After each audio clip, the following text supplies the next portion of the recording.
कल चौटाला में वाणी चल रही थी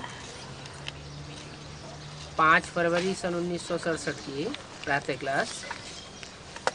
Yesterday, the Vani that was being narrated at Sutala was the morning class dated 5th February 1967. तीसरे पेज की दूसरी लाइन में बात चल रही थी, जो पतित पावन बाप है उनसे योग लगाने से ही तुम पावन बनेंगे। In the second line of the third page, the matter being discussed was that you will become pure by remembering the Father, who is the purifier of the sinful ones. तो पहले यह पावन बनने की शिक्षा लो। आत्मा जो अपवित्र बन गई है वो पवित्र कैसे बने? So first, obtain this knowledge of becoming pure. How can the soul, which has become impure, get purified? आत्मा अपवित्र कैसे बन गई? देवताओं की आत्मा तो पवित्र थी, पवित्र आत्मा पवित्र कैसे बन गई? How did the soul become impure? The soul of deities was pure. How did the pure soul become impure? कैसे का कोई जवाब तो होगा ना। जो दूसरे धर्म की आत्माएं आई, विपरीत धारणा सिखाने वाली आत्माएं आई, उनके संग के रंग में आने से जो देव आत्माएं थी वो पावन से पतित बन गई। There must be some answer to how, isn't it? The souls of other religions that arrived, the souls that taught extreme inculcations that arrived, coming into the color of the company of these, the deity souls got transformed from pure to impure. तो पतित पने का वर्षा कब से मिलना शुरू हुआ? द्वैतवादी युग से। So when did we start receiving the inheritance of sinfulness? It is from the dualistic age. द्वापर से, जब से दो धर्म दो धारणाएं शुरू हो गई। सबसे पहली बात पवित्रता के बारे में। From the copper age, that is Dwapar Yuga, when two religions, two kinds of inculcation started. The foremost matter is about purity. देवताएं जो सतयुग त्रेता में व्यभिचारी थे, वो द्वैतवादियों के आने से व्यभिचारी बन गए। The deities who were unadulterous in the golden and silver age became adulterous by the arrival of the dualists. वहाँ देवताएं सतयुग त्रेता में मर्यादा पुरुषोत्तम होते थे। There, in the golden and silver ages, deities used to be Maryada Purushottam, that is, highest among all in following the code of conduct. उनकी मर्यादा स्नेह और प्यार की एक में बंधी हुई होती थी सारा जीवन। सिर्फ एक जीवन की बात नहीं है, जन्म जन्मांतर की बात है। Their Maryada, that is the code of conduct of love and affection, used to be connected with one throughout the life. It is not just a matter of one life, that is birth. It is a matter of many births. वो मर्यादा इन विदेशियों और विधर्मियों के संग के रंग में आने से टूट गई। और टूटने की शुरुआत कहाँ से हुई? That code of conduct got violated under the influence of these foreigners, that is Videshis, and heretics, that is Vidharmis, that is irreligious souls. And from where did the violation begin? जैसे सतयुग के राधा कृष्ण दिखाए गए हैं, लक्ष्मी नारायण दिखाए गए हैं, तो राधा कृष्ण की दृष्टि एक दूसरे में डूब रही है। Just as Radha and Krishna of Satyug have been shown, Lakshmi and Narayan have been shown, the drishti, that is vision, of Radha and Krishna are engrossed in each other's. उनकी दृष्टि किसी और में नहीं जाती, राधा की दृष्टि कृष्ण में जाती, कृष्ण की दृष्टि राधा में जाती। वो पवित्र दृष्टि वृत्ति की बात द्वापर से बिगड़ गई। Their vision does not go into anyone else. Radha's vision goes into that of Krishna's, and Krishna's vision goes into that of Radha's.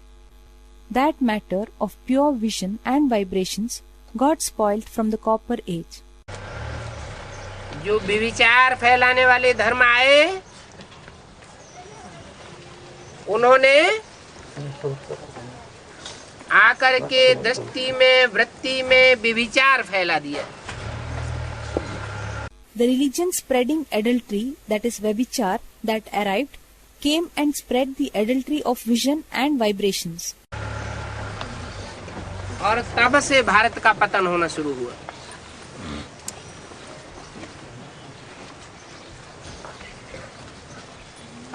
देवात्माएं जो अपवित्र बनी, वो फिर अब अपवित्र कैसे बने?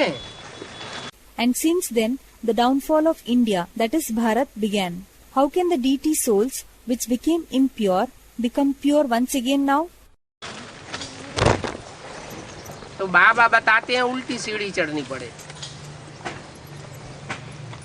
उतरने के लिए द्वैतवादियों का संग लिया, विपरीत धारणा सिखाने वालों का संग लिया। Baba says, we have to climb upstairs. To climb downstairs, we came in the company of the dualistic souls, that is, Dvaitvadi souls. We came in the company of those who teach extreme inculcations, that is, Viparit Dharana. बाप ने जो धारणा सिखाई पवित्रता की,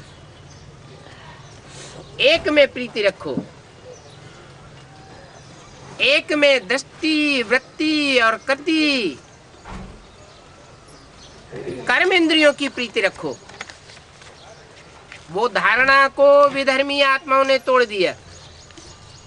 The inculcation of purity that Father had taught, love just one. Direct the love of your vision, vibrations, actions and bodily organs towards one. The irreligious souls violated that inculcation. और हम उनके देव आत्माएं उनके संग के रंग में आ गई। अब पवित्र कैसे बने? And we, deities, came under the influence of their company. Now how do we become pure? नीचे उतरे विविचार से, तो ऊपर कैसे उठेंगे? उनके संग के रंग में आने से हम परमात्मा को भी सर्वव्यापी समझ बैठे। We experienced downfall through adultery. So how can we rise? By coming under the influence of their company, we considered the Supreme Soul also to be omnipresent. ताकि सर्व में हमारी प्रीति जुट जाए। सब में प्रीति जुटाएंगे तो ऊपर उठेंगे या नीचे गिरेंगे? So that our love gets directed towards everyone. If we start directing our love towards everyone, then will we rise or will we fall? अभी बाप कहते हैं मैं सर्वव्यापी नहीं हूं। हर आत्मा में परमात्मा का वास नहीं है। एवर प्योर परमात्मा हर आत्मा के अंदर विराजमान नहीं है। Now Father says, I am not omnipresent, Sarvavyapi. The Supreme Soul does not reside in every soul. The ever pure Supreme Soul is not present in every soul. वो सुप्रीम रूह की रूहानियत हर आत्मा में मौजूद नहीं है। अभी बाप कहते हैं मैं एक व्यापी होकर के आया हूं। The spirituality of that Supreme Soul or Supreme Spirit is not present in every soul. Now Father says, I have come in one, as an ekvyapi. उस एक व्यापी को पहचानेंगे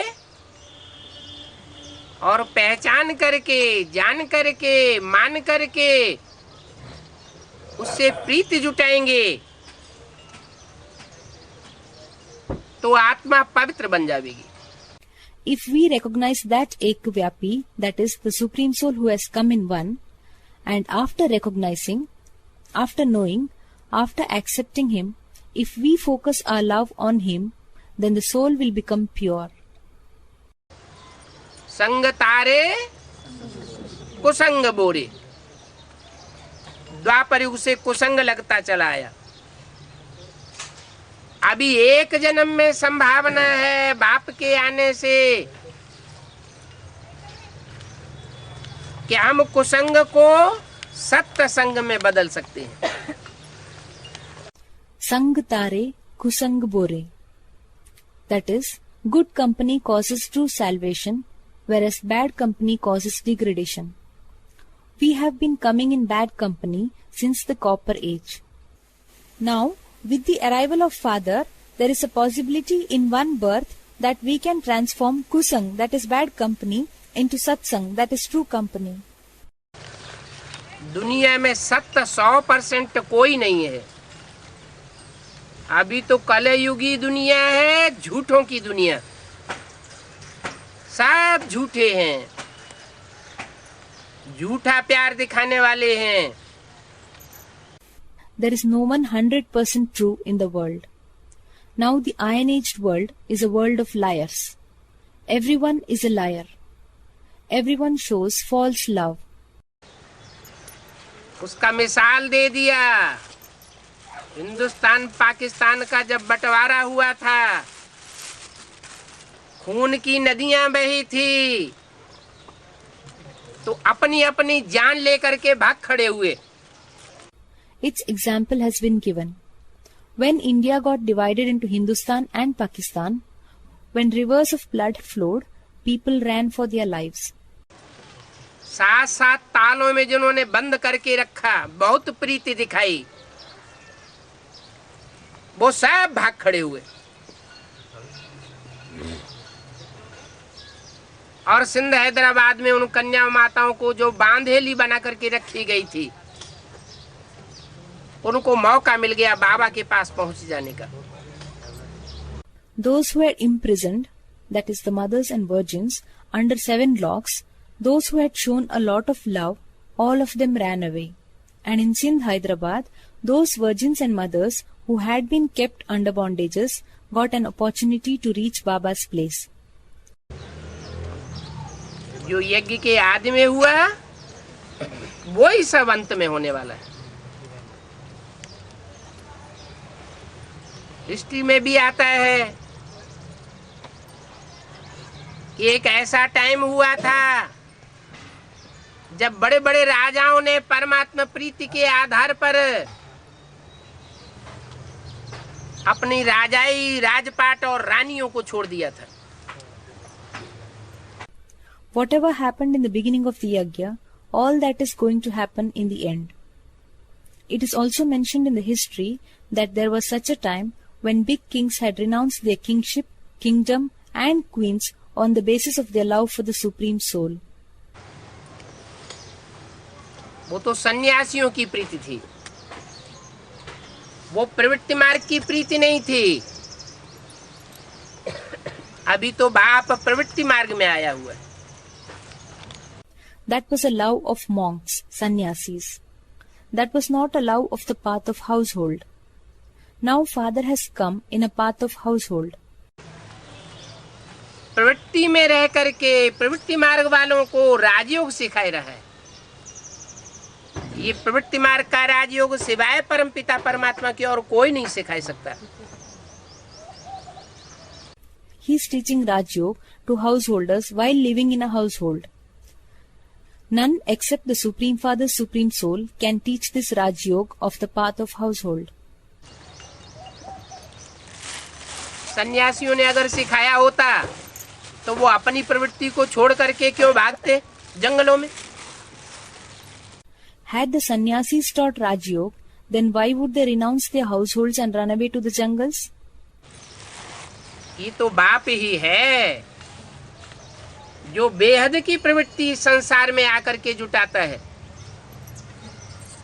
और बेहद की प्रवृत्ति भी निभाता है.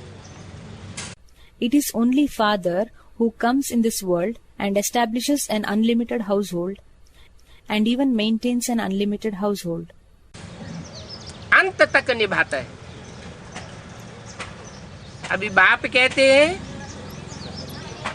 कि तुम्हारी आत्मा जो अपवित्र बन गई वो पवित्र बनती है. He maintains it till the end. Now Father says, your soul which has become impure becomes pure. एक के संग के रंग से पवित्र बनती है. ये आत्मा रूपी बैटरी है. जैसे बैटरी डिस्चार्ज हो जाती है तो दूसरी बैटरी से जोड़ दी जाती है. It becomes pure through the influence of the company of one. This is a soul-like battery. For example, when a battery gets discharged, then it is connected with another battery. तो जो बड़ी battery से battery जुड़ती है उसकी ताकत उसमें आ जाती है. ये आत्मा रूपी बैटरीज तो नंबर वार है. सुप्रीम सोल तो जनरेटर है. So when the smaller battery gets connected with the bigger battery, then its power gets transferred to it, that is to the smaller battery. These soul-like batteries are number-wise. Supreme Soul is a generator. उसे बड़ी ती बड़ी battery नहीं कहेंगे. वो battery कभी खलास नहीं होती है. He will not be said to be the biggest battery. That battery never gets exhausted. उसके लिए शास्त्रों में कहा गया है पूर्णमिदं पूर्णमदः पूर्णात् पूर्णमुदच्यते पूर्णस्य पूर्णमादाय पूर्णमेवावशिष्यते. ये पूर्ण है. इस पूर्ण में से पूरा ही निकाल लिया जाए तो भी ये पूरा का पूरा ही बचा रहता है. For him it has been said in the scriptures, it is complete. If we extract complete out of the complete, even then it remains complete. ये तेज कभी खलास होने वाला नहीं है. आत्माओं का तेज खलास हो जाता है. इसलिए आत्माएं पवित्र से अपवित्र बनती हैं. This vigor is never going to get exhausted. The vigor of the souls gets exhausted. That is why souls become impure from pure. आत्माओं का बाप परमात्मा सुप्रीम सोल कभी भी अपवित्र नहीं बनता. कितने भी क्लोज कनेक्शन में आए. The father of the souls, that is the supreme soul, Paramatma, never becomes impure. However much closely he may get connected. दृष्टि के क्लोज कनेक्शन में आए, वृत्ति के को क्लोज कनेक्शन में आए, कर्मेंद्रियों के क्लोज कनेक्शन में आए, जिसकी यादगार शिव के मंदिर में दिखाई जाती है. However much closely he may get connected through the vision, however much closely he may get connected through the vibrations, however much closely he may get connected through the bodily organs, a reminder of which is shown in the temple of Shiv. इसलिए उसका लिंग ही पूजा जाता है और देवताओं की सब इंद्रियां पूजी जाती हैं, लेकिन शिव का लिंग पूजा जाता है. That is why only his ling or phallus is worshipped. All the organs of the other deities are worshipped, but only the phallus or ling of Shiv is worshipped.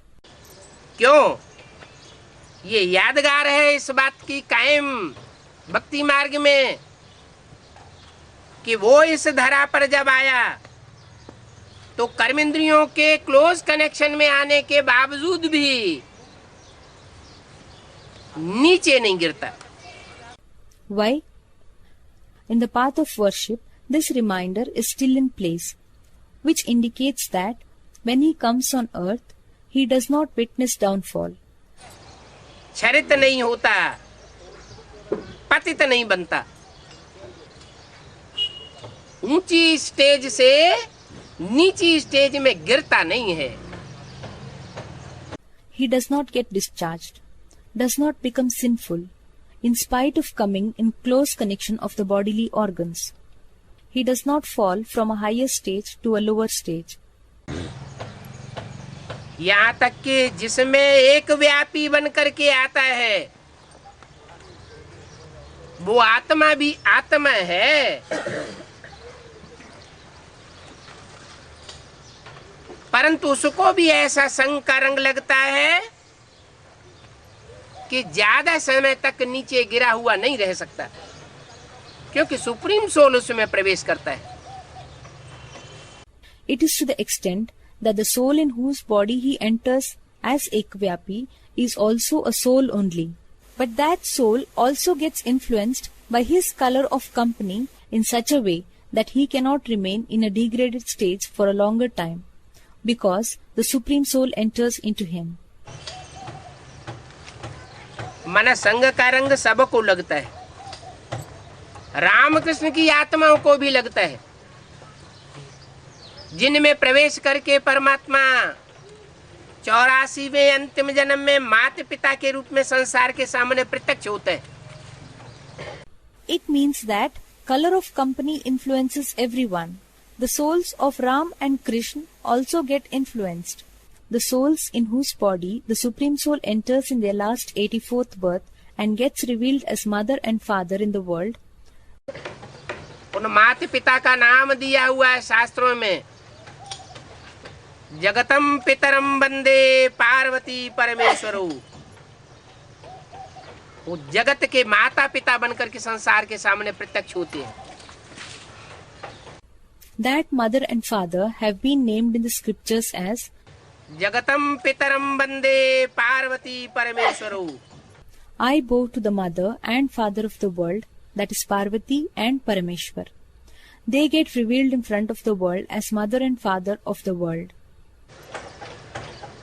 उनकी यादगार शिव के मंदिर में दिखाई हुई है। वो यादगार ये साबित करती है कि योगी जीवन प्रवृत्ति में रह करके योगी जीवन बने, तब बात है। Their memorial has been shown in the temples of Shiv.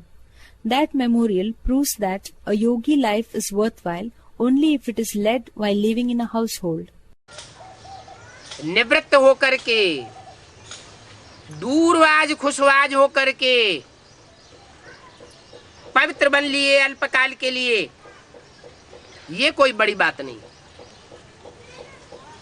It is not a big matter if we become pure for a short period by renouncing the household and maintaining a distance from the spouse. और जो भी धर्म पिताएं आए या जो भी followers हुए, वो सब निवृत्ति मार्ग के हुए। All the other religious fathers who came or all their followers belong to the path of renunciation. चाहे वो इब्राहिम, बुद्ध, क्राइस्ट, गुरु नानक हो, और चाहे वो ब्रह्मा हो, दादा लेखराज के रूप में, जिनकी पूजा मंदिरों में नहीं होती, मूर्तियां नहीं बनती, मंदिर नहीं बनते, क्योंकि राजयोग का तंत्र वो नहीं समझ सके। Whether it was Abraham, Buddha, Christ, Guru Nanak, or whether it was Brahma in the form of Dada Lekraj, who is not worshipped in the temples, whose idols are not made, temples are not constructed, because he could not understand the essence of Raj Yoga. इसलिए मुरली में बोला है, ब्रह्मा को बाबा baby कहते हैं, baby माना क्या? बच्चा बुद्धि। That is why it has been said in the Murli, Baba calls Brahma as a baby. What does a baby mean? It means the one who possesses a childlike intellect. अब ब्रह्मा को जो follow करने वाले होंगे वो भी क्या होंगे? वो भी बच्चा बुद्धि। Now, what will even those who follow Brahma be? They will also have a childlike intellect. उनकी बुद्धि बेसिक नॉलेज तक सीमित रहती है, एडवांस नॉलेज की गहरी बातों को नहीं उठाए पाते। उसके लिए चाहिए बीज रूप stage.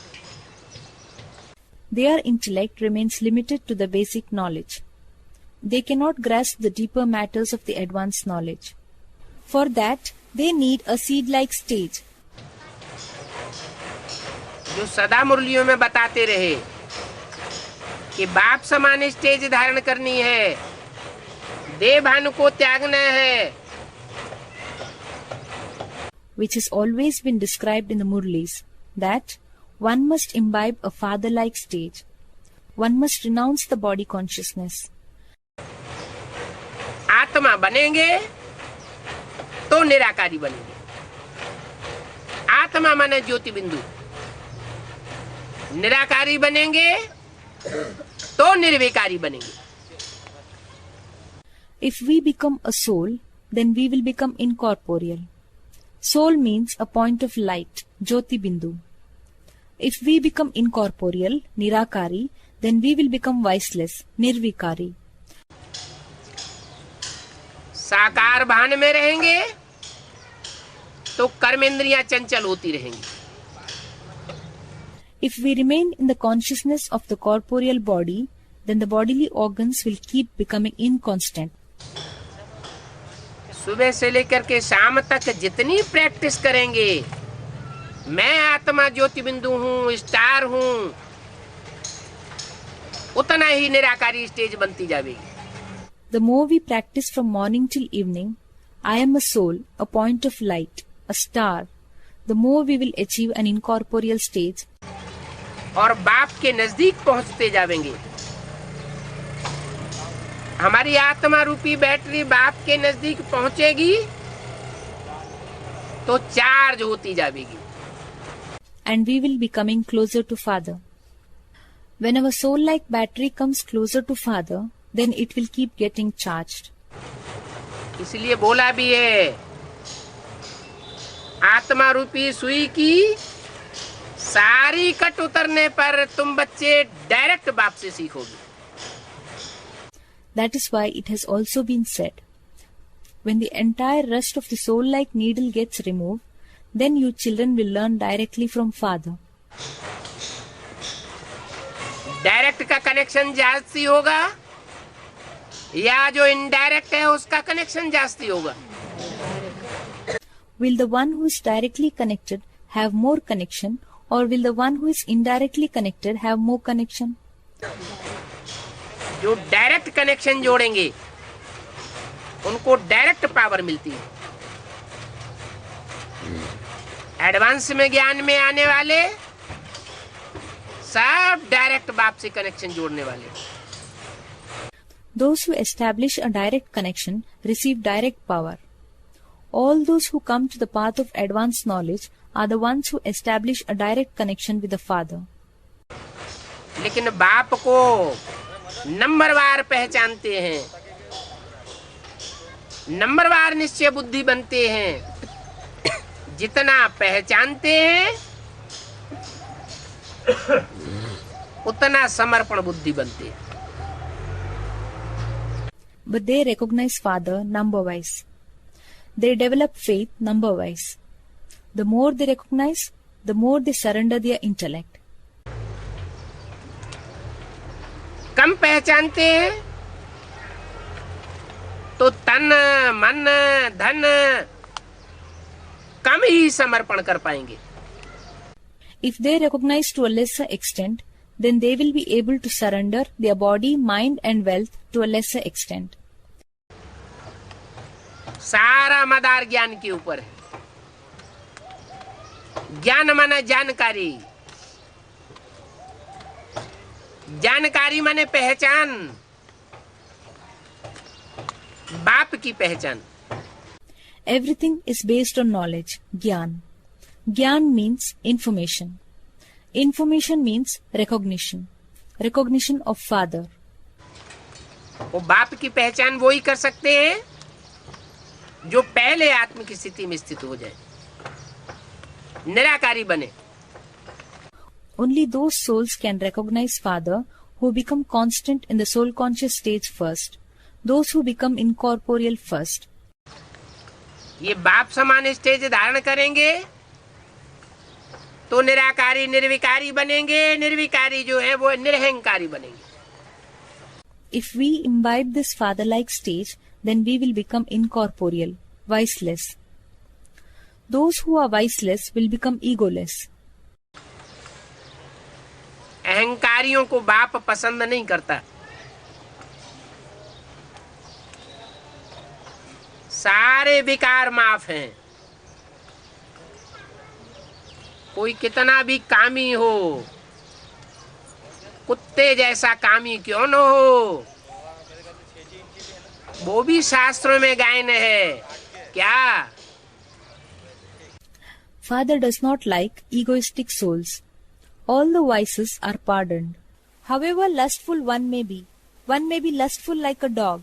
Even that is praised in the scriptures. What?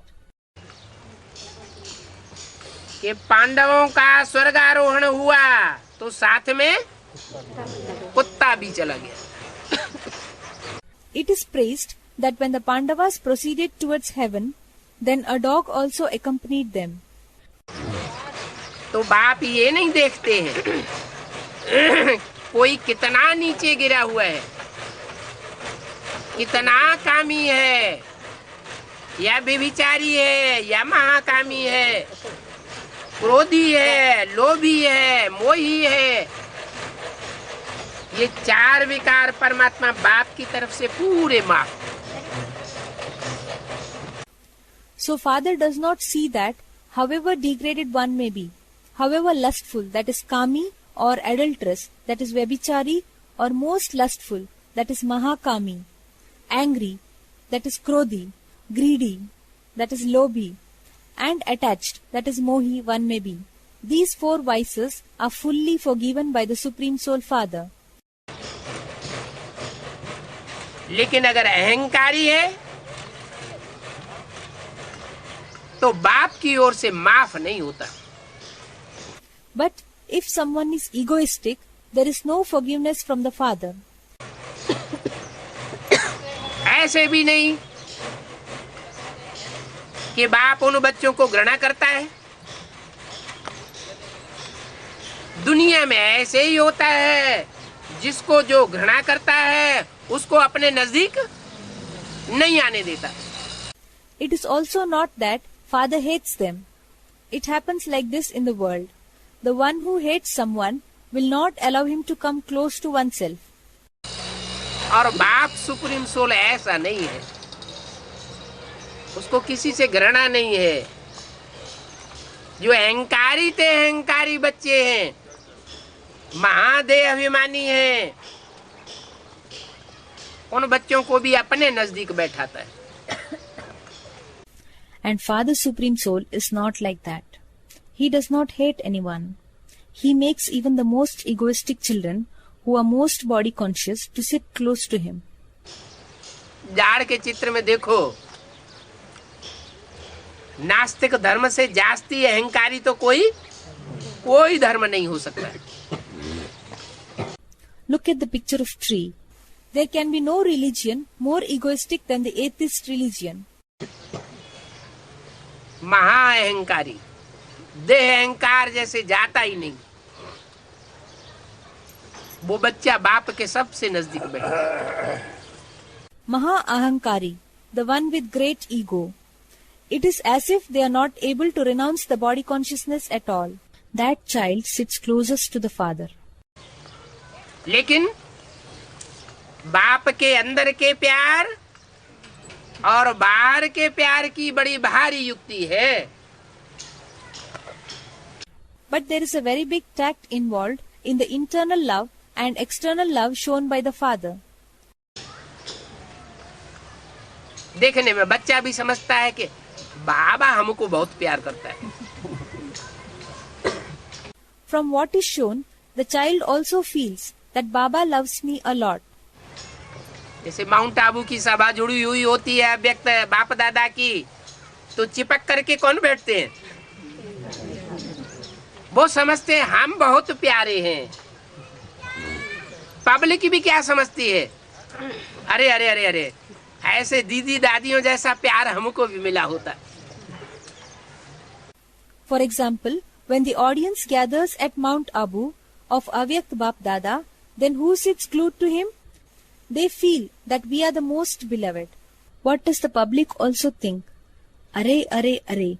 Wish we could also get the love that the didis dadis are getting. लेकिन बाप कहते हैं गुड़ जाने, गुड़ की गोथरी जाने. माना बाप जिस मुकर्रर रथ में आता है वो इन बातों को समझ सकता है, और किसी की बुद्धि में ये बातें पूरी रीति बैठती नहीं है. But father says, Gud jane, gud ki gotri jane. That is, only jaggery and the sack containing jaggery knows the difficulty involved in stickiness. It means that the chosen chariot, Mukarrar Rath, in which father enters, can understand these matters. अगर पूरी रीति बैठ जाए तो पूरा पूरा मनमना भव हो जाए. मनमना भव की निशानी क्या होगी? These matters do not fit into the intellect of anyone else completely. If it fits completely, then one will become completely manmana bhav. What will be the indication of manmana bhav? है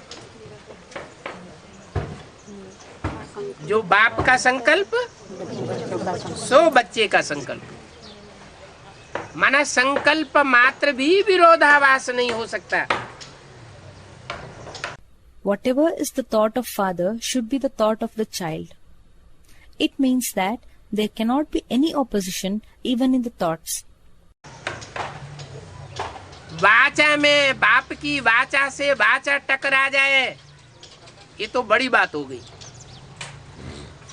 If the words clash with the words of father, then that becomes a big matter. और कर्मेंद्रियों का झगड़ा होने लगे, मारपीट हो जाए बाप और बच्चे के बीच में, ये तो बहुत ही बड़ा काम हो गया दुष्टता का. And if any quarrel takes place through the bodily organs, if any assault takes place between father and the child, then that becomes a very big act of wickedness. मनमना भव माना संकल्प मात्र भी विरोधाभास नहीं. Manmana bhav means that there should not be any opposition even in the thoughts. जो बाप चाहता है वो ही बच्चा करेगा. जो बाप बोलता है बच्चा वही बोलेगा. जो बाप की भाषा सो बच्चों की भाषा. The child will do whatever his father wishes him to do. The child will speak the same words that are spoken by the father. Whatever is the language of father will be the language of the children. जो बाप बच्चों से कर्म कराना चाहता है, बच्चे वही कर्मेंद्रियों से कर्म करेंगे, दूसरा कर्म नहीं कर सकते. Children will perform through their bodily organs the very acts which father wants them to perform. They cannot perform any other act. अगर करते हैं या बोलते हैं या सोचते हैं, बाप के विपरीत सोचते हैं, करते हैं, बोलते हैं, तो इससे साबित होता है कि वो मनमना भव की लिस्ट में नहीं है. If they perform such actions or if they speak or if they think opposite to what father thinks, if they act or speak in an opposite manner, then it proves that they are not in the list of मनमना भाव. ऐसे जो मनमना भाव होते हैं वो ही बच्चे हो सकते हैं जिन्होंने बाप को पूरा पूरा अच्छी रीति पहचाना हो. Only those children can be fully मनमना भाव who have recognized father completely and very well. इसलिए कहते हैं कि ज्ञान पहला सब्जेक्ट है. ज्ञान माना जानकारी. That is why it is said that knowledge is the first subject. Knowledge means information. 4 subjects में पहला नंबर किसका रखा? ज्ञान. उसके बाद ज्ञान के आधार पर योग. Among the 4 subjects, which one has been placed at the first number? Knowledge. After that is yoga, that is remembrance on the basis of knowledge. जितना ज्ञान होगा गहरा उतनी गहरी याद टिकेगी. The deeper the knowledge, the deeper will be the remembrance that lasts. ज्ञान अर्थात जानकारी अर्थात पहचान नहीं होगी तो याद भी टिकेगी नहीं. महत्व ही बुद्धि में नहीं बैठेगा कि बाप क्या चीज है. Knowledge means information. That is, if one does not recognize him, then his remembrance will also not last. It does not fit into the intellect the importance of who father is. इसलिए बाप कहते हैं मैं जो हूँ, जैसा हूँ और जिस रूप में पार्ट बजा रहा हूँ उस रूप को कोई बिरले बच्चे हैं जो समझते. That is why father says, there are very few children who understand me as I am, what I am, and in which form I am playing my role.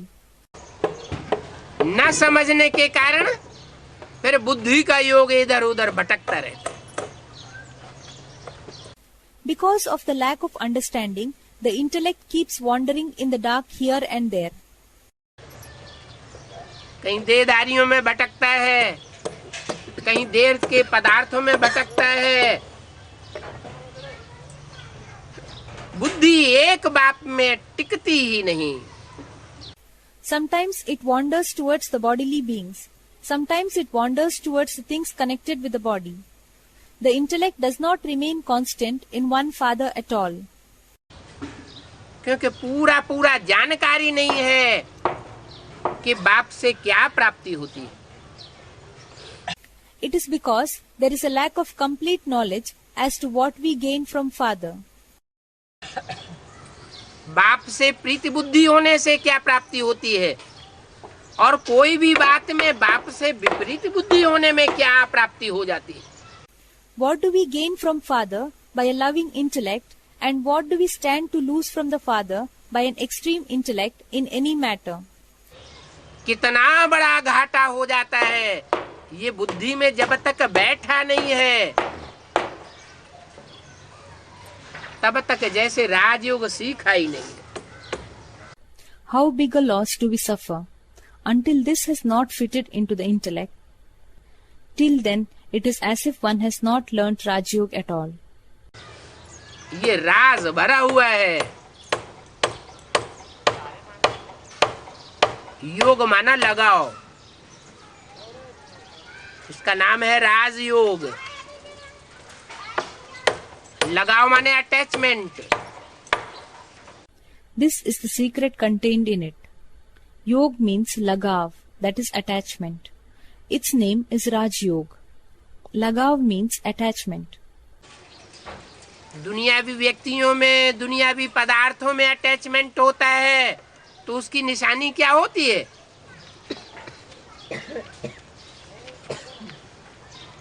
बुद्धि का झुकाव बार बार उसी देहधारी की तरफ या उसी वस्तु की तरफ जाता है. What is the indication of attachment in worldly persons, worldly things? the intellect becomes inclined towards that bodily being, that is Dehadari, or that thing, that is Vastu, repeatedly. जैसे कोई आदमी मरता है तो उससे पूछा जाता है क्या चाहिए, तो कहता है हमें लड्डू याद आता है. For example, when a person is about to die, then he is asked, "What do you want?" So he says, "I am reminded of a laddu, a sweetmeat." तो लड्डू उसको दिया जाता है. अंतमते सोगते. अभी तो सारी दुनिया की अंतमते है. So a laddu is offered to him. Antmate sogate. That is, your final thoughts lead you to your destination. दुनिया ही खलास होने वाली है. अभी अंत समय में जहां जहां जिसकी बुद्धि लटकी हुई है, अगर अंत तक वो बुद्धि लटकी रही, खिंचाव होता रहा उस देहधारी का, तो उस देहधारी से ऊंचा पद पा सकेंगे क्या? है? Now it is the last stage for the entire world. The world itself is going to end. Now in the last period, wherever one's intellect is inclined, if it keeps getting inclined, if it keeps getting attached to that bodily being till the end, then will he or she be able to get a higher post than that bodily being? जिस देहधारी में बुद्धि लटकी होगी उससे ऊंचा पद नहीं हो सकता. ज्यादा से ज्यादा उसके समान पद हो सकता है. One cannot get a higher post than the bodily being.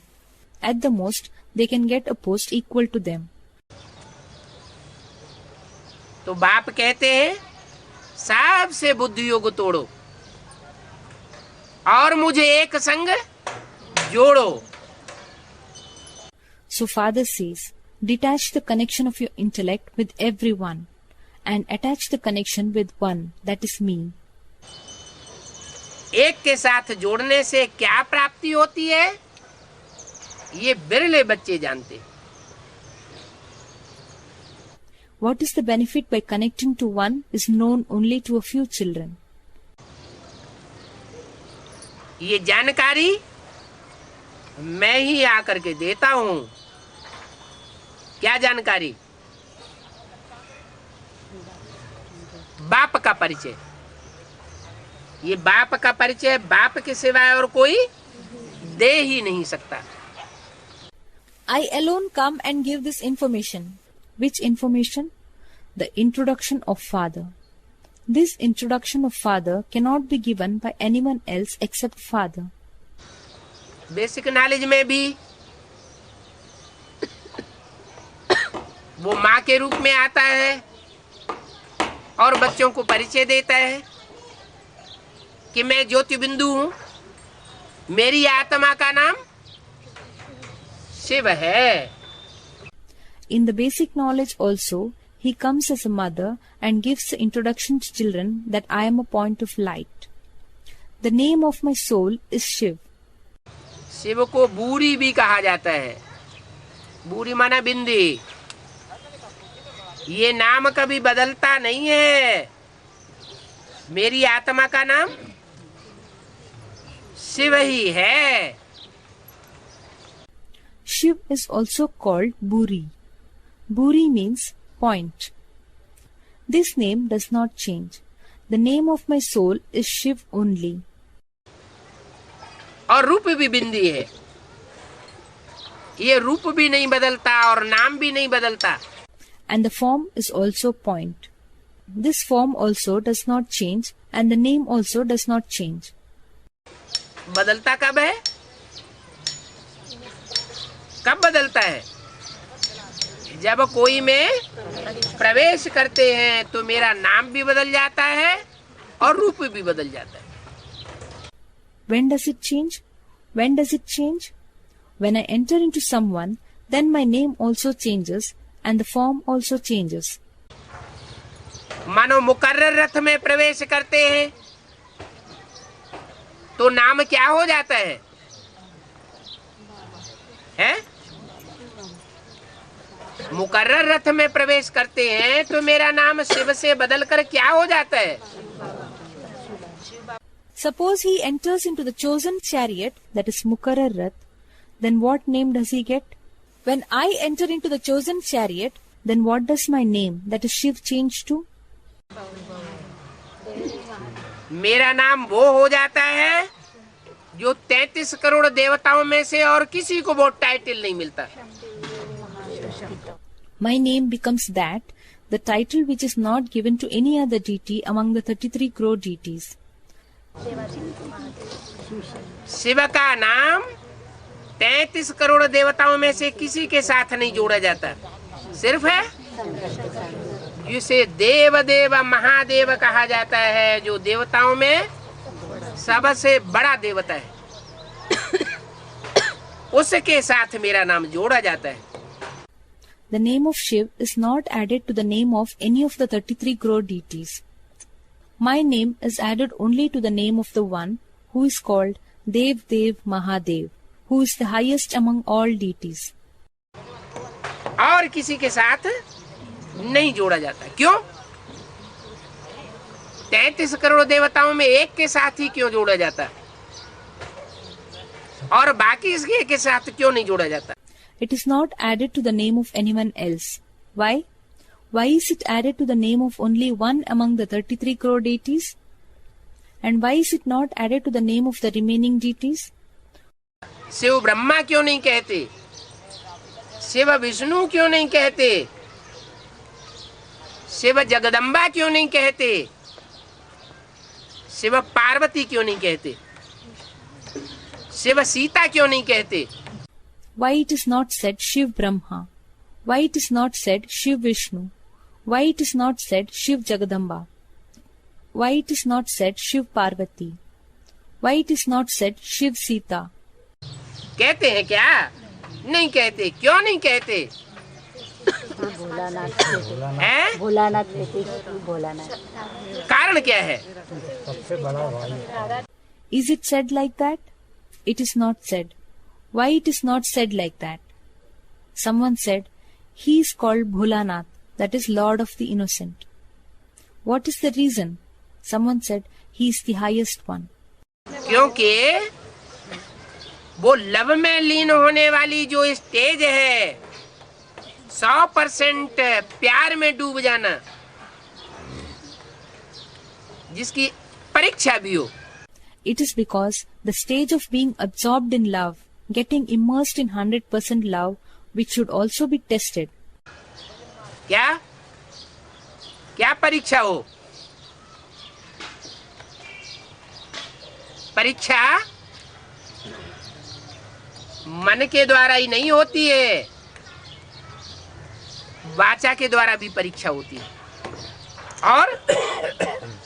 और कर्मेंद्रियों के द्वारा भी परीक्षा होती है। What should the test be? The test takes place not only through the mind, the test takes place through the words also, and the test takes place through the bodily organs also. देखा जाता है कि वो वाचा किसका गुणगान करती है।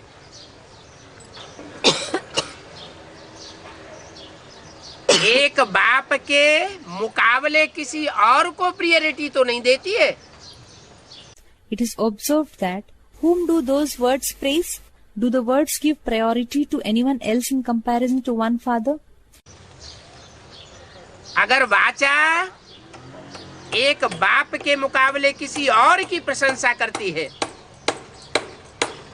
किसी दूसरी आत्मा को उस स्टेज पर रख देती है, तो प्यार एक के प्रति कहा जाएगा या दो के प्रति कहा जाएगा?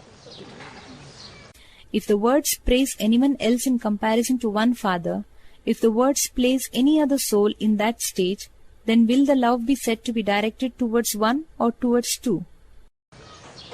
प्यार अद्वैतवादी हुआ या द्वैतवादी प्यार हुआ? द्वैतवादी हो जाता। और जहां दो के साथ प्रीति होती है, वो कभी परिपूर्ण नहीं होती। Is the love non-dualistic or is it dualistic? It becomes dualistic. And wherever there is love for two, that love can never be complete.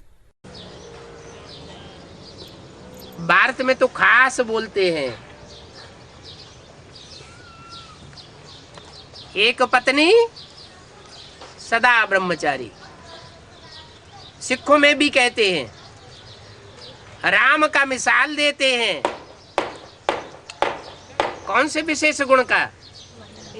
मर्यादा पुरुषोत्तम का। In India, it is especially said, Ek Patni Sada Brahmachari.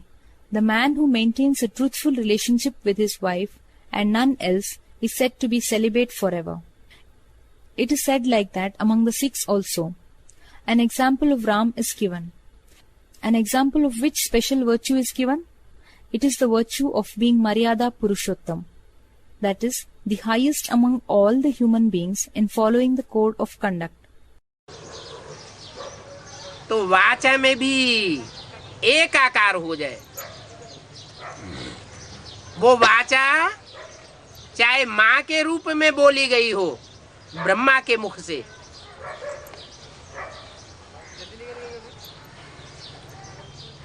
लेकिन उस वाचा में भी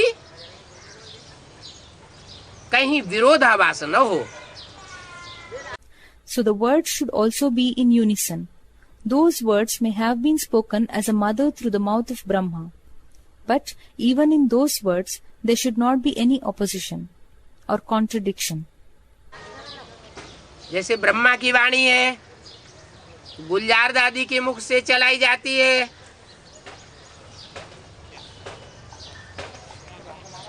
कोई cross नहीं दिखाई पड़ता मुरली में और अव्यक्त वाणी में।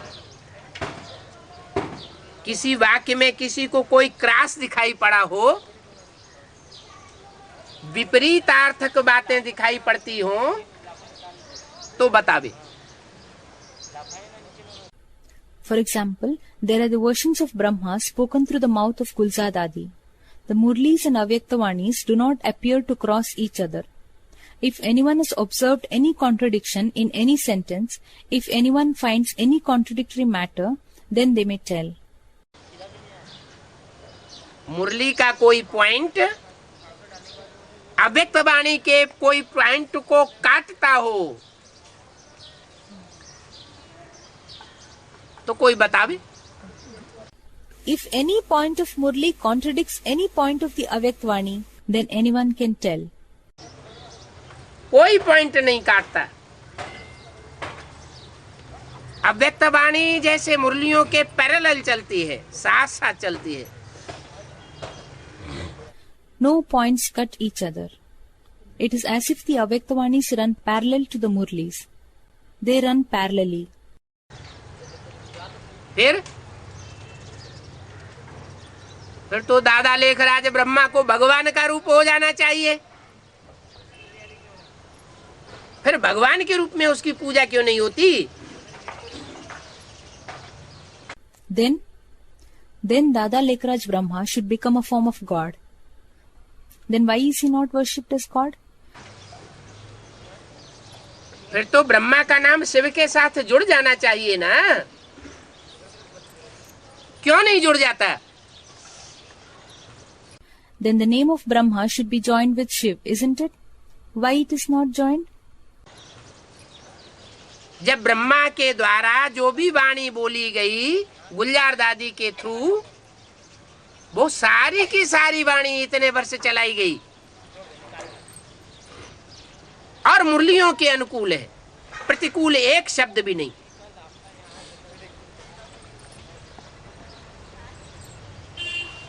तो दादा लेखराज की सोल गुलजार दादी के द्वारा भगवान का रूप क्यों नहीं होना चाहिए? When whatever versions were spoken by Brahma through Gulzar Dadi, all those versions were narrated for so many years and are in accordance with Murlis, there is not even a single word that goes against it. So why should not the soul of Dada Lekhraj through Gulzar Dadi be a form of God? अरे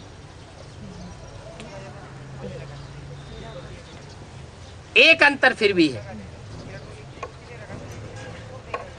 कौन सा अंतर है?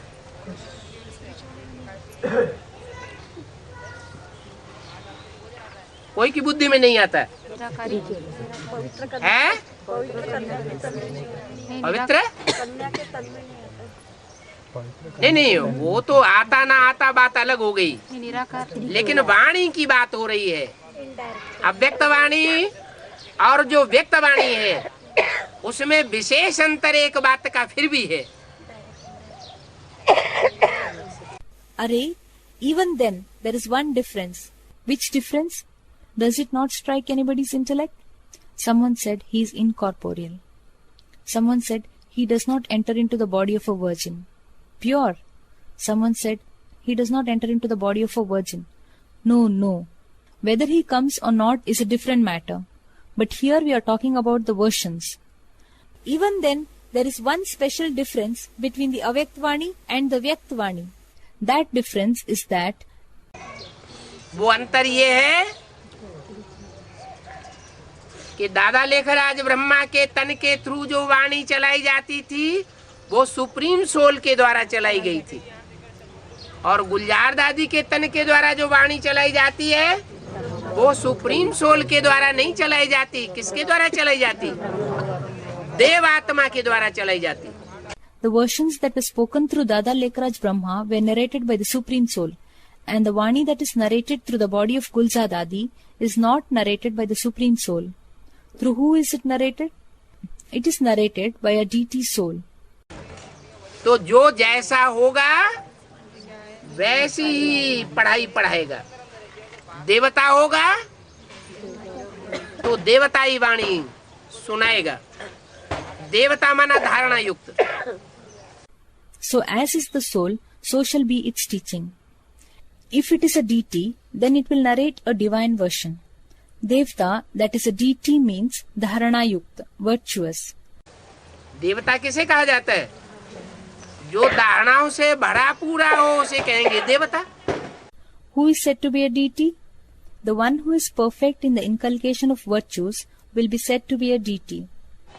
धारणाहीन हो, ज्ञान तो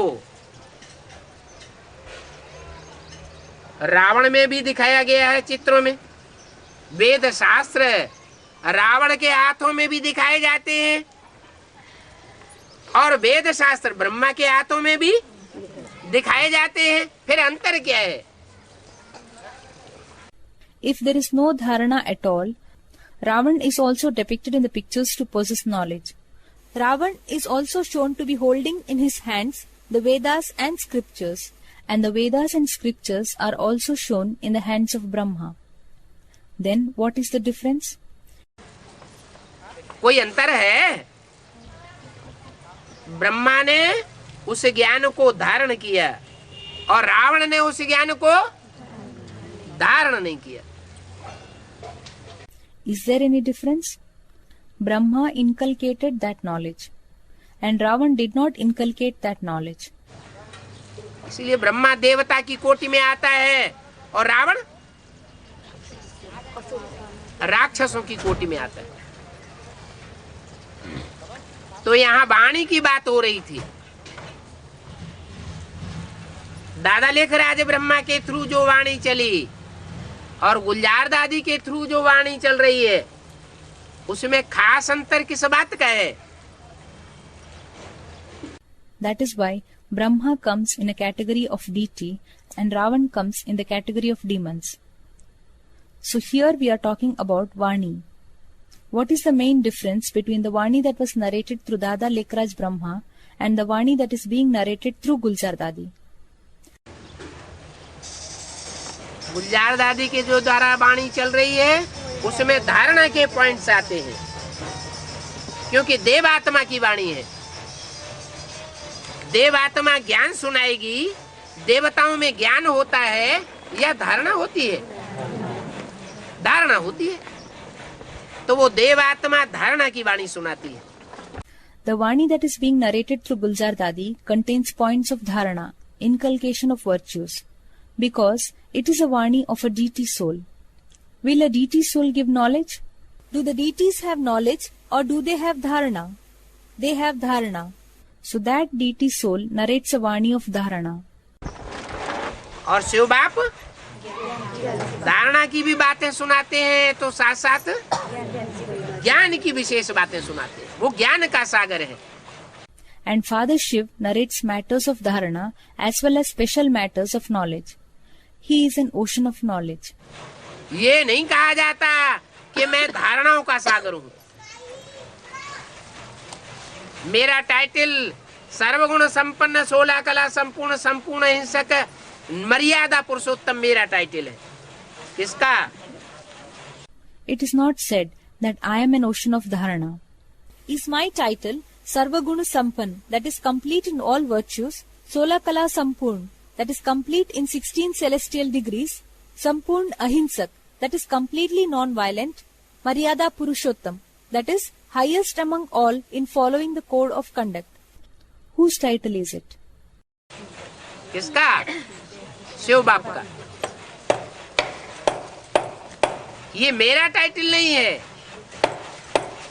Whose title is it? Is it the title of Father Shiv? It is not my title.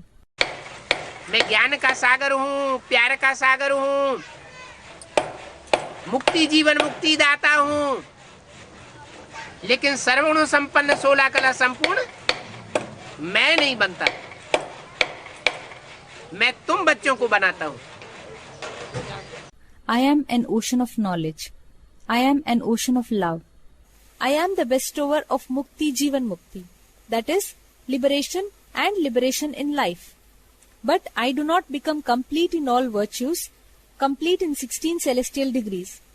I make you children like that. जो ज्ञान मेरे अंदर है, वो ज्ञान तुम बच्चों के अंदर भी आता है। तुम बच्चों के अंदर आता है, ये नहीं कहा इसके अंदर आता है। Whatever knowledge is contained in me also enters into you children. It enters into you children. It is not said that it enters into him. किसके अंदर?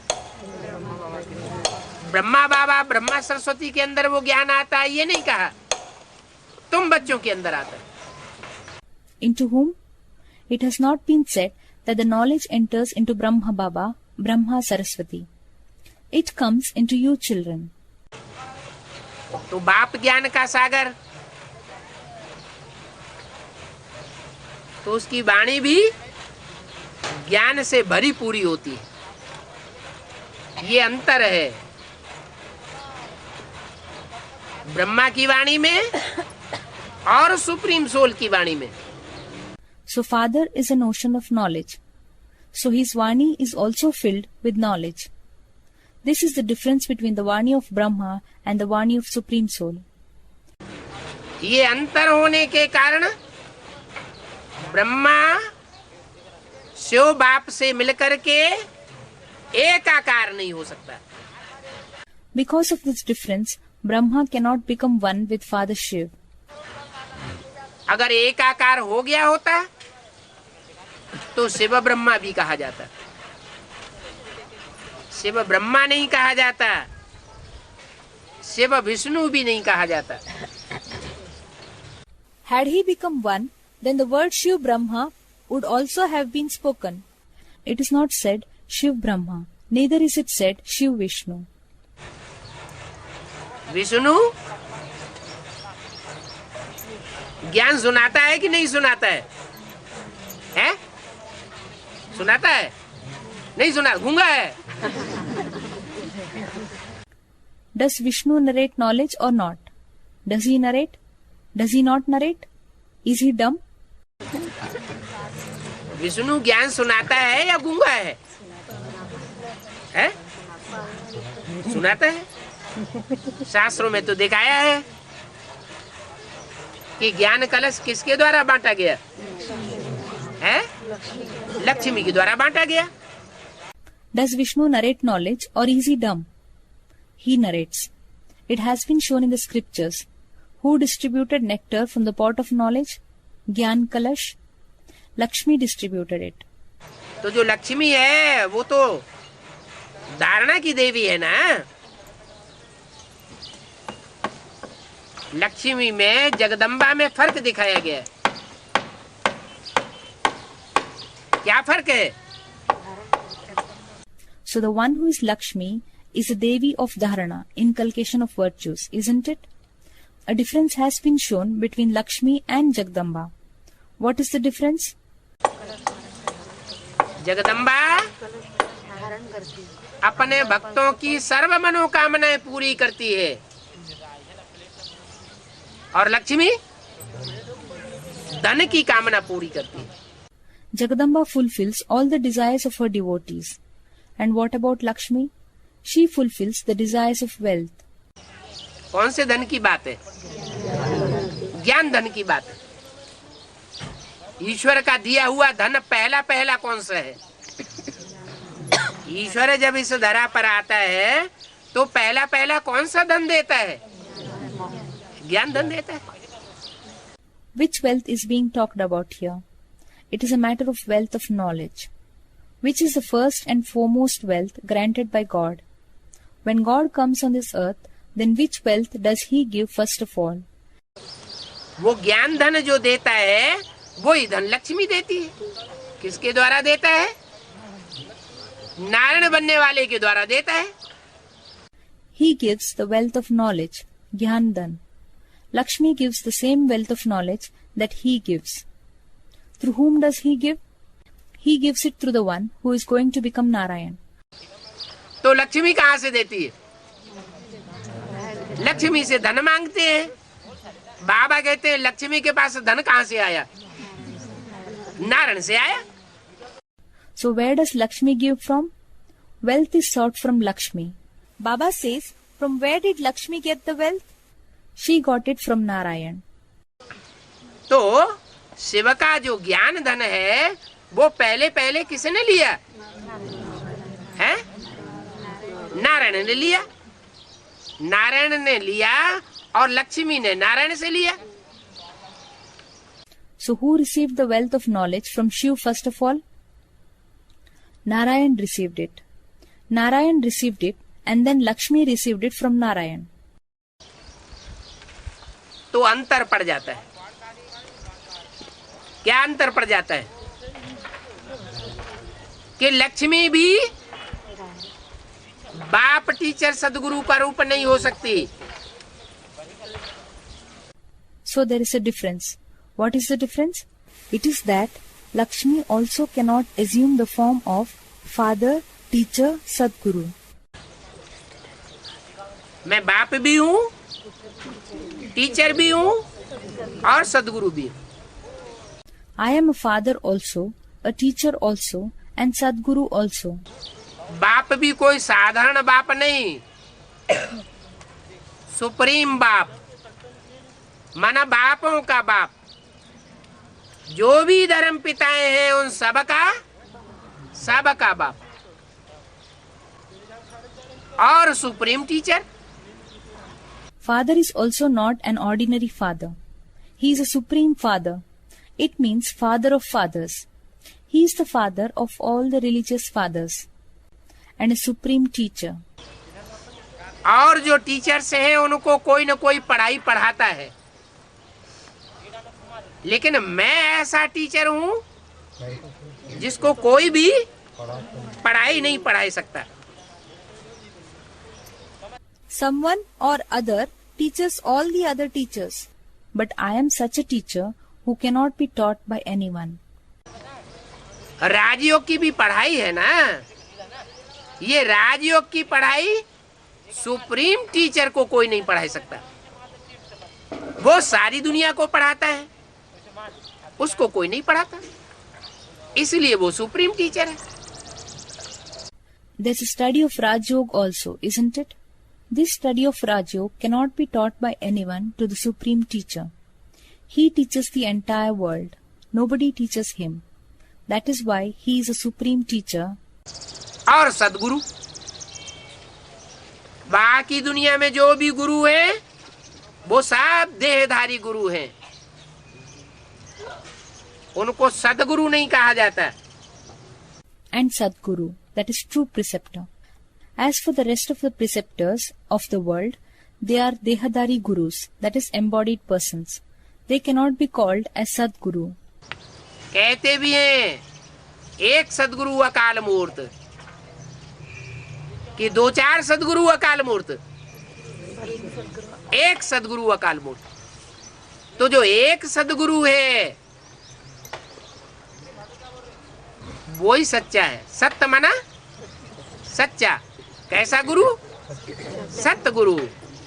It is even said, Ek Sadguru Akal Murt.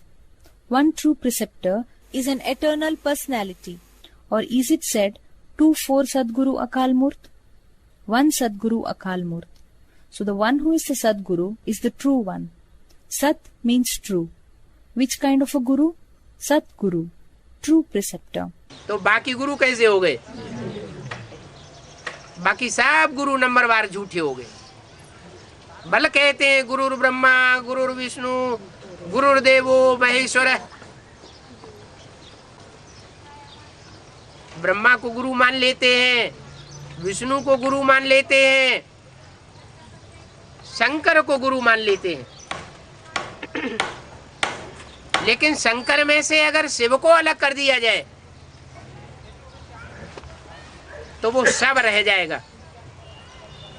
So how are the remaining gurus? Remaining gurus are number-wise false gurus. Although it is said, Gurur Brahma, Gurur Vishnu, Gurur Devo Maheshwara. Brahma is accepted as a guru, Vishnu is accepted as a guru, Shankar is also accepted as a guru. But if Shiv is separated from Shankar, then he will remain a shav, that is a corpse. वो अपनी ही सदगति नहीं कर सकता तो दूसरों की सदगति कैसे करेगा? He cannot cause the true salvation, that is sadgati, of even himself. So how can he cause the true salvation of others? सदगति तब ही कर सकता है जब दोनों बाप बेहद के बाप मिलकर के एक आकार हो जाए। He can cause true salvation of others only when the forms of both fathers, both unlimited fathers, become unified. आत्माओं का बाप वो भी बेहद का बाप है और मनुष्य सृष्टि का बाप वो भी बेहद का बाप है। दोनों बाप मिलकर के जब एकाकार बन जाते हैं तब कहा जाता है सदगुरु। The father of souls is also an unlimited father, and the father of the human world is also an unlimited father. When both the fathers become unified, then it will be said Sadguru. और सदगुरु निराकार होता है माने बिंदी होता है या साकार होता है? Moreover, is that Sadguru incorporeal? That is a point, or is he corporeal? Someone said he is corporeal. सदगुरु सदगति करेगा तो क्या सिर्फ आत्मा की सदगति करेगा? शरीर की सदगति नहीं करेगा। When the Sadguru causes true salvation, then will he cause the true salvation of just the soul? Will he not cause the true salvation of the body? सिर्फ आत्मा की ही सदगति करे तो कहेंगे 500 करोड़ की सदगति करके जाता है। करता है, एक जन्म की करता है सबकी, लेकिन अनेक जन्मों की सदगति और उसमें ये जन्म भी शामिल हो वो सिर्फ एक सदगुरु ही करता है। If he causes the true salvation of just the soul, then it will be said that he causes the true salvation of 500 crore souls and then departs. He does cause true salvation for one birth for everyone, but the true salvation of many births, and in that this birth should also be included. That is caused by one Sadguru only. और सबकी नहीं करता, सिर्फ उनकी सदगति करता है जो नंबरवार मन मना भव बनते हैं। He does not cause the true salvation of many births of everyone. He causes the true salvation of only those who become number-wise man-manabhav. बाप के संकल्पों में मिलकर के एक हो जाते हैं, बाप की वाचा में मिलकर के एक हो जाते हैं और बाप के डायरेक्शन के अनुसार कर्मेंद्रियों की चलन में एक हो जाते हैं। Their thoughts are in unison with that of Father. Their words are in unison with that of Father. And as per the directions of Father, the acts of the bodily organs also become in unison with that of Father. उन आत्माओं की सदगति होती है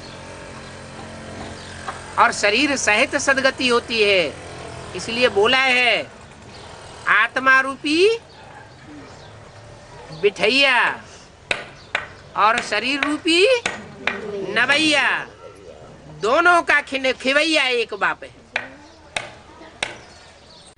True salvation of such souls is caused, and the true salvation is caused along with the body. That is why it has been said, the boatman Khivaiya of the soul-like passenger Bithaiya and the body-like boat Navaiya is one Father. मैं ऐसा धोबी हूँ जो तुम्हारे शरीर रूपी वस्त्र को बढ़िया बना करके जाता हूँ। I am such a washerman who makes your body-like dress fine and then departs.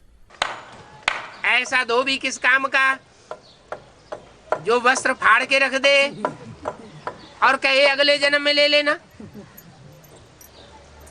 बाप कहते हैं नहीं, मैं तो इसी जन्म में तुम्हारे शरीर रूपी वस्त्र को कंचन काया बना कर जाता हूँ। Of what use is such a washerman who tears the clothes and says, collect it in the next birth? Father says, no, I make your body Kanchan Kaya, that is a rejuvenated body like the deities, in this birth itself and then depart. आत्मा भी कंचन बनती है, सच्ची बनती है। कंचन माना सोना, सोना माना सच्ची। और आत्मा जिस शरीर में बैठी है वो शरीर भी कंचन काया बन जाता है, क्योंकि आत्मा का संग शरीर को लगता है। The soul also becomes Kanchan, literally meaning gold. It becomes true. Kanchan means gold. Gold means true, pure. And the body in which the soul sits, that body also becomes Kanchan Kaya because the body comes in the company of the soul. आत्मा पावन बनती है तो शरीर भी पावन बनता है। जिनकी आत्मा पूरी पावन नहीं बनेगी, 16 कला संपूर्ण सर्वगुण संपन्न, उनका शरीर भी इस जन्म में पावन नहीं बन सकता। When the soul becomes pure, then the body also becomes pure. The bodies of those souls who do not become completely pure, Sola Kala Sampurn, that is complete in 16 celestial degrees, Sarvagun Sampan, that is complete in all the virtues, cannot become pure in this birth. ये अपवित्र शरीर उनको छोड़ना पड़ेगा। परम धाम में लंबे समय के लिए नंबरवार वापस जाना पड़ेगा। मैं तुम्हें ऐसी युक्ति बताता हूँ, ऐसा राजयोग सिखाता हूँ, तुम इसी जन्म में इसी शरीर से आत्मा और शरीर दोनों को कंचन बनाए लेंगे। They will have to leave this impure body. They will have to return to the soul world for a number-wise long period of stay. I reveal to you such tact, I teach you such a Rajyog, that you will be able to make your soul as well as body Kanchan, that is rejuvenated, while living in this body itself. अभी समय है।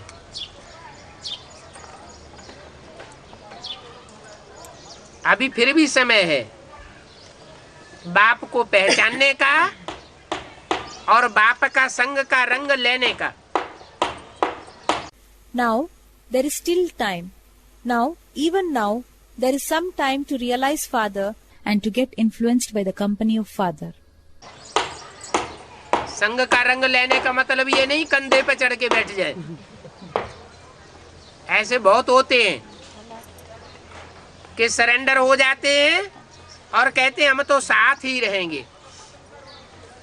Getting influenced by the company does not mean that we sit on the shoulders of Father. There are many who surrender and say that we will live with you only. लेकिन रहें साथ में शरीर से और बुद्धि बाहर की दुनिया में भटकती रहे तो आत्मा का कल्याण होगा? But if they remain in the company of Father through their body, and the intellect keeps wandering in the outside world, then will the welfare of the soul be caused? मन बुद्धि को ही तो आत्मा कहा जाता है। मन बुद्धि रूपी आत्मा बाहर की दुनिया में पड़ी हुई रहती है और तन शरीर से बाप के पास रहे पड़े हैं। Mind and intellect is only called soul. The mind and intellect, like soul, remains in the outside world, and the body remains in the company of Father. बाप के घर में रहे पड़े हैं, बाप का अन्न खाते हैं, बाप के दिए हुए कपड़े पहनते हैं, बाप के दिए हुए मकान में रहते हैं, लेकिन मन बुद्धि बाहर भागती रहती है। They are living in Father's house. They are eating the food given by the Father. They are wearing the clothes given by the Father. They live in the house given by the Father. But the mind and intellect keeps running outside. तो मन बुद्धि रूपी आत्मा का कल्याण होगा? नहीं होगा। अच्छा, शरीर का कल्याण होगा? जब आत्मा का ही कल्याण नहीं हुआ तो शरीर का कल्याण होने का तो सवाल ही नहीं। आत्मा जहाँ भागेगी शरीर भी एकदम भाग जाएगा। So, will the welfare of the soul be caused? It will not be caused. Okay, will the welfare of the body be caused? When the welfare of the soul itself has not been caused, then the question of welfare of the body does not arise at all. Wherever the soul runs, the body will immediately run behind it. लंबे समय तक का जो पुरुषार्थ होता है वो अंत समय में वो पुरुषार्थ जागृत हो जाता है। लंबे समय तक जैसा जैसा संकल्प करेंगे अंतिम क्षणों में वही संकल्प सिद्ध हो जाएगा। The efforts made over a long period of time get awakened, that is, emerge in the end. The thoughts that are created over a long period of time will succeed in the last moments. तो लंबे time तक जिनकी बुद्धि बाहर रहेगी अंतमते सुगते हो जाएगी, बाहर की दुनिया में भाग खड़े होंगे। माया की जब फाइनल परीक्षा होगी, So in case of those whose intellect keeps running outside over a long period of time, they will achieve a fate as their stage at the end. When the final test takes place, then they will run away to the outside world. इसलिए बोला कि दिल से मुख से निकले बाबा मेरा बाबा। दिल की आवाज नहीं निकलती है, बाहर की आवाज से सुनाते हैं मेरा बाबा। मैं जितना बाबा को प्यार करता हूँ करती हूँ उतना दुनिया में कोई नहीं करता होगा। That is why it has been said, it should emerge from the heart, from the mouth. Baba, my Baba. The sound does not emerge from the heart. They create an external sound, my Baba. Nobody else in the world loves Baba as much as I do. ये दिखावे की भाषा हो जाती है।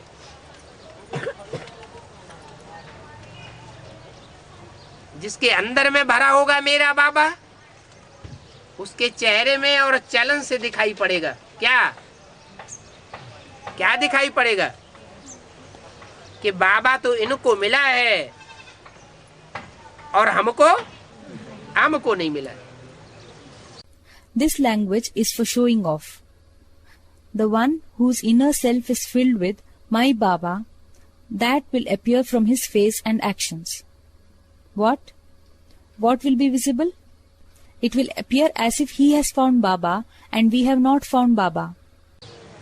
चेहरा ही ये साबित कर देगा, दृष्टि वृत्ति ही ये साबित करेगी कि इनको बाप मिला है। The face itself will prove this. The vision and thoughts will only prove that they have found Father.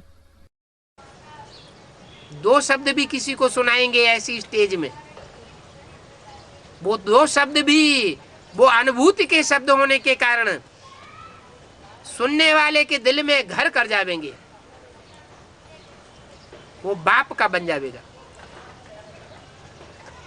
देहदारी का नहीं बनेगा, क्योंकि चेहरे से और चलन से शिव बाबा दिखाई देगा। If they narrate even 2 words in such a stage, then even those 2 words will occupy a place in the heart of the listener, because they are the words of experience. He will become Father's child. He will not become the child of an embodied person, because Shiv Baba will be visible from the face and the actions. तो प्रीति, प्यार, लगाओ, योग, ये सब एक ही शब्द के अर्थ हैं। So, Preeti, affection, Pyar, love, Lagav, attachment, Yog, connection. All these are the meanings of the same word. इसीलिए बाबा कहते हैं योग नहीं लगता, योग नहीं लगता, ये कहना बंद कर दो। क्यों? क्योंकि योग योग की भाषा कहने से वो हठ योगियों का योग हो जाता है। That is why Baba says, stop saying, I am unable to do yoga, I am unable to do yoga. That is, establish a connection. Why? It is because the language of yoga makes it a yoga of Hatha yogis. That is, those who follow a rigid set of practices. क्या कहो? शिव बाबा की याद। जो चीज आंखों से देखी जाती है, कर्मेंद्रियों से अनुभव की जाती है, वो याद आती है या नहीं आती है? जरूर याद आती है। What should you say? Remembrance of Shiv Baba. Is one reminded of the things that are seen with the eyes, experienced through the bodily organs or not? One is certainly reminded of them. ये अभ्यास है कर्मेंद्रियों का, 63 जन्मों का। जहां जहां कर्मेंद्रियों का, ज्ञानेंद्रियों का संग जाता है, वो संग का रंग बुद्धि के ऊपर बैठ जाता है। मन बुद्धि के ऊपर जो संग का रंग बैठता है, वो याद जरूर आता है। That is the practice of the bodily organs for 63 births. Wherever the bodily organs, the sense organs go, the influence of that company fits into the intellect. One will certainly be reminded of the influence of the company that fits into the mind and intellect. यहाँ भी बाबा कहते हैं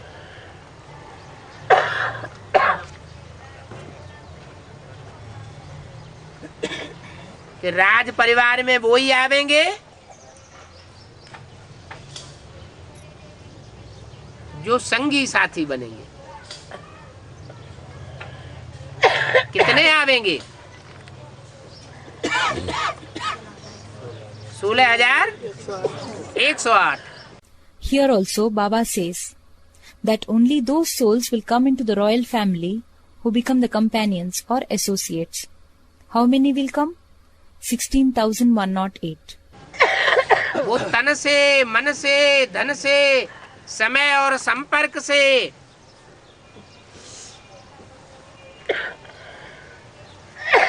surrender होने वाले होंगे या non surrender होंगे?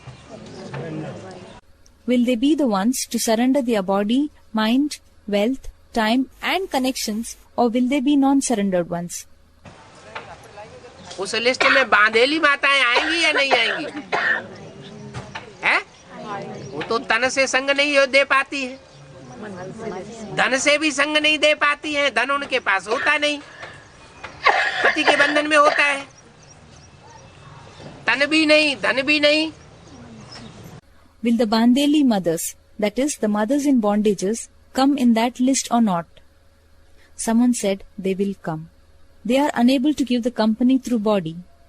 They are unable to give the company through wealth also. They do not possess wealth. The wealth remains under the control of husband. They neither give the body nor the wealth. समय भी नहीं दे पाती ईश्वरीय सेवा में, संपर्क में भी नहीं आ पाती। संबंधियों की ताकत भी नहीं लगा पाती, सारे संबंधी उनको छू छू करते हैं।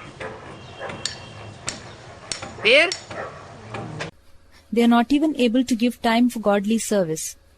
They are unable to come in connection also. They are unable to use the resources of their relatives also.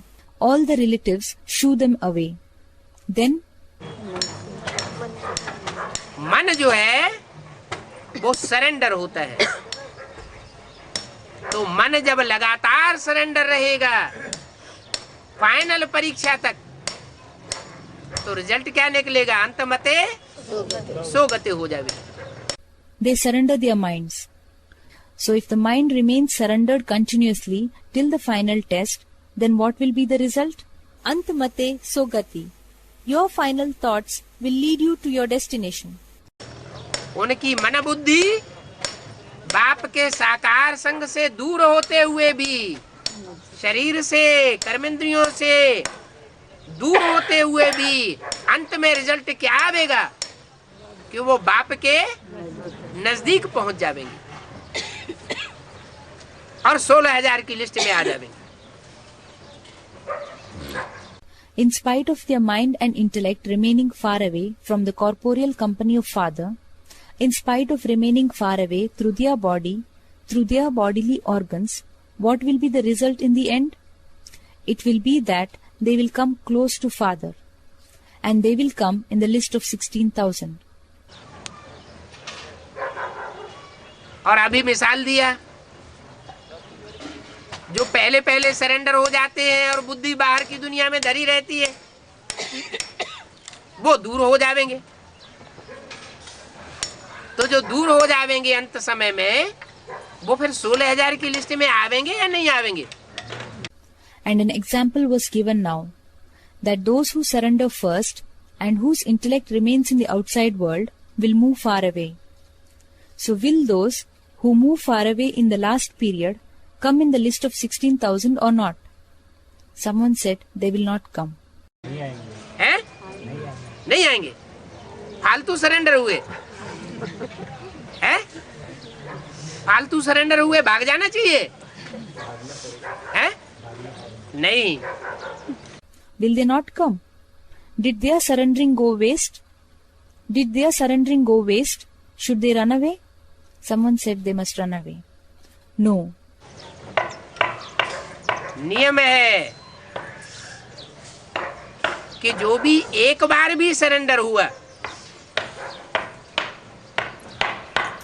तो बाप अंत तक साथ देने के लिए बांधा हुआ है। The rule is that Father is bound to give company to all those souls till the end who have surrendered even once. हाँ, ये हो सकता है कि भागने वाले राजकुल के चांडाल बन पड़े, दास दासी बन पड़े। Yes, it can be possible that those who run away may become the Chandal, that is, those who prepare the funeral pyre, the Das Dasis, that is, the servants and maid servants. अब ये बात दूसरी है कि first class दास दासी बनते हैं। First class दास दासी माने माँ बाप, या थर्ड क्लास दास दासी बनते हैं। Om Shanti. Now it is a different issue that whether they become first class Das Dasi, first class Das Dasi means mother and father, or they become third class Das Dasi.